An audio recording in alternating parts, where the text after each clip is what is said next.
அறியப்படாத இறைவன். பண்டைய ஏதென்ஸ் நகரம் பல தேவதைகளின் சிலைகளால் நிரம்பிய இடம். அப்போஸ்தலர் பவுல் இந்த நகரில் நடந்தபோது பல்வேறு தேவன்களின் சிலைகளை கண்டார்.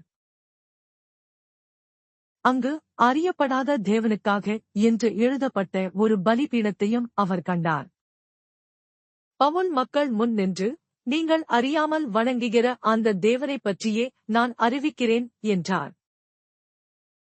அவர் வானத்தையும் பூமியையும் உண்டாக்கிய ஒரே உண்மையான தேவன் என்று அறிவித்தார்.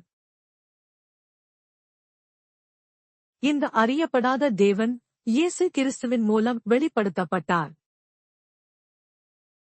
அறியப்படாத தேவன் உண்மையில் நம்மை உண்டாக்கிய ஒரே தேவன். இவர் வானத்தையும் பூமியையும் உண்டாக்கியவர். அவர் இயேசு கிறிஸ்துவின் மூலம் வெளிப்பட்டார். உங்கள் வாழ்க்கைக்கு ஆசீர்வாதங்கள் மற்றும் பைபிள் அறிவை பெறுங்கள். இந்த ஆசீர்வாத செய்தி யுவாஸ் குரூப்பால் உங்களுக்கு வழங்கப்படுகிறது. பைபிள் அறிவு மற்றும் ஆசிகளை பெற தொடர்ந்து முயற்சிக்கவும்.